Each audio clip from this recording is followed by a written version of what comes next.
teach students. I teach trans students, and I'm asked often to call people singularly they. It started probably about 4 years ago. It struck me as very odd. I'm 52. And some of them, you can tell that it's coming from a very deep place, and that's how they feel, and they deeply need to be called they. Some of them, my horse sense says that they're kind of enjoying giving me a certain shock, and that there's a certain theatrical aspect. It's my horse sense that there's a certain épate la bourgeois aspect to it. I kind of feel it, and I'm probably right. But I can't know. I'm a linguist, I'm a person, and my general feeling has been, whatever they ask, just go with it, and let's change our usage of the pronouns, because we have a lot to do. This moment is where things start to feel relatable for many of us, just going with the flow to avoid conflict. It's like when your friend asks you to call their dog Professor Snuggles because it makes them feel better.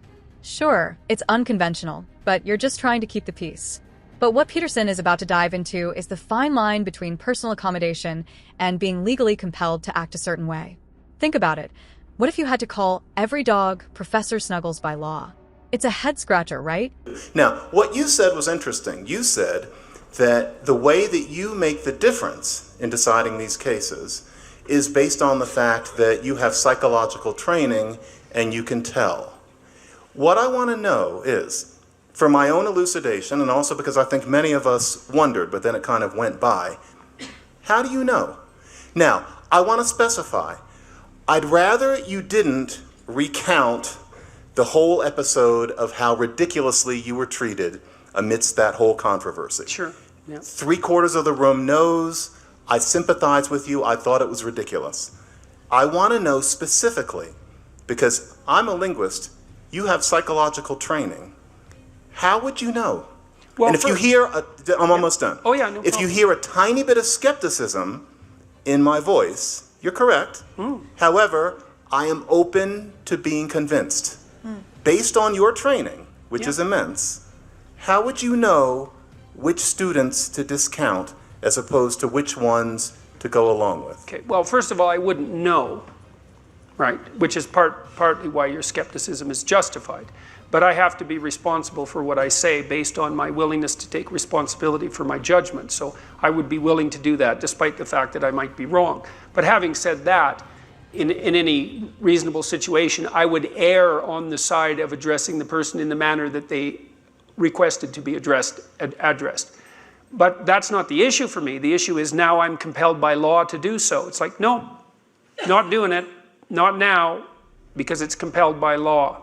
So that's the end of the game as far as I'm concerned. This is the turning point where Peterson really stakes his ground. It's no longer about personal choice. It's about rejecting legal compulsion. Imagine if your morning coffee order, let's say a simple black coffee, suddenly came with mandatory whipped cream and sprinkles because it's legislated. That's kind of what he's getting at here. The shift from freedom to imposition, which raises the stakes and makes it a bigger conversation than just pronouns. So, because there was no excuse for compelling it by law. That's my position, and I think there's all sorts of reasons for that. I don't think it was an isolated legislative move. I think it's part and parcel of a whole sequence of legislative moves that have been made and that continue to be made in Canada. I think it's an attempt by a certain radical ideological, what would you say, a certain radical ideology to gain the linguistic upper hand, which I think is a terrible thing to do, to allow. So I had lots of reasons for rejecting the legislation, but it had nothing to do with it. About how your psychological training would make the difference. That's very interesting. We're talking about expertise here, and my ears pricked up when you talked about how there is a way of thinking that would allow us to decide. I know some of my students... No, there's a way of thinking that would allow me to decide for me. No, us to decide for us. Surely you have a larger mission than just what's going on in your own head, and I mean that. No, I had a perfectly straightforward mission, which was there's no damn way I was going to say those words when I was compelled to by law. But that was my mission. You weren't trying to model for the rest of us a way of thinking. It was really only about you? No, well, it was about me and the law. I thought the lawmakers had gone too far. They'd stepped out of their appropriate territory into the domain of linguistic freedom. And as far as I was concerned, I was going to put up with that. And so if people were happy about that and wanted to follow the example, that was fine with them. But for me, it was something, and that was the statement. I'm not doing this. Here's where Peterson doubles down on the importance of personal choice and standing up for what you believe in. It's like when you're at a party and someone insists you dance. Sure, you might have been okay dancing before, but now that it's a demand, you're glued to your seat out of principle. Whether you agree with him or not, you have to admire the consistency of his stance. Autonomy over compulsion. And then people can draw their own conclusions from that. Maybe they want to do it. I mean, and I've spoken with no shortage of trans people, and my proclivity has been without exception so far to address them in the manner that seems most socially appropriate under the circumstances. Now, you asked a specific question, which was, do I have special expertise that I might share with other people? You're doing Martin Luther, and I think that these issues are a little subtler than those. And so, well, what makes you think that you're doing the kids that are grandstanding any favors by going along with their manipulation? Because I can't decide which ones those are. I just have my gut instincts, and that's not good enough. Look, fair enough, but you have a type 1 and type 2 error problem. So one error is that you don't call students what they deserve to be called.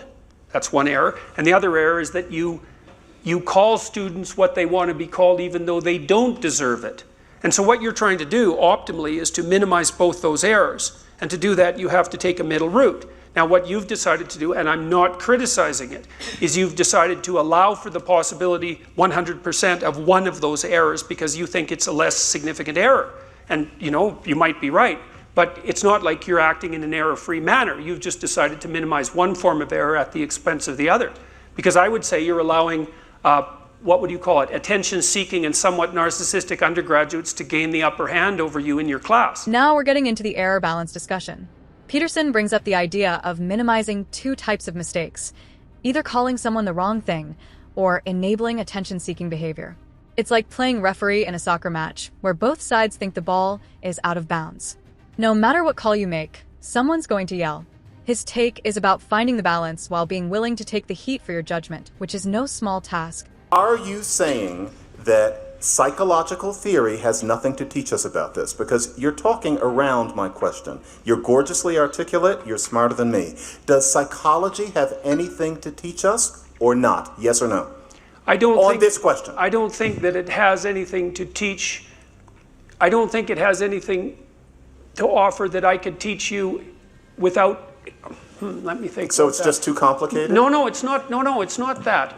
Well, it is that in part because it's not easy to articulate out the principles, the unerring principles by which you would make such a categorical judgment, right? Because those are very situation-specific problems, and it's part of the problem of how to make a generic moral truth applied to a very individualistic situation. And the problem in the sorts of situations that you're describing is generally the devil's in the details, right? You have all these students, the ones that you just laid out. They vary in their attitude towards their self-professed gender from the ones who are grandstanding to some degree, let's say, to the ones that are very serious. And you have to make a judgment in the moment that is dependent on the variables that present themselves in a very complex way in that situation. And I understand why you took the pathway that you took, and it's perfectly reasonable to do so. My point was that you don't minimize all the errors by doing so. It's fine. It's still a fine way of approaching. It isn't. My point was that because of my psychological acumen, I would say, that the experience that I've derived is that I would be comfortable in making the judgment and taking the consequential risk. I'm not saying I'd be correct. That's not the same thing at all. I'm willing to suffer the consequences of my error. That's not the same thing as being right. And so if I feel that a student is manipulating me, then I'm not going to go along with it. Now, I might be wrong about that and actually hurt someone who's genuinely asking for something that they need. But I'm also, what would you say, sensitive to the error of allowing manipulation to go unchecked. So, aha, you're back. So, what does all of this mean for us? At its core, this conversation isn't just about pronouns or politics. It's about the delicate dance between individuality and collective rules. Peterson's resistance to legal compulsion reminds us of the importance of freedom of choice, while the broader discussion highlights the need for dialogue in a rapidly changing world. Think about it, when we lose the ability to discuss and disagree, we also lose the chance to understand and grow. This isn't just about sides, it's about nuance. It's recognizing that progress doesn't come from shutting people up, but from creating spaces where every voice can be heard. And sure, some voices might be louder or more theatrical, but the beauty of humanity is figuring out how to coexist despite our differences. Ultimately, the lesson here is bigger than this debate. It's about the power of open-mindedness and the courage to hold firm when something truly matters to you. Whether you lean toward Peterson's stance or not, there's a universal takeaway. Respect and curiosity can change the game. So let's keep talking, keep questioning, and maybe, just maybe, build a world where everyone feels seen and valued. Because at the end of the day, isn't that what we're all aiming for?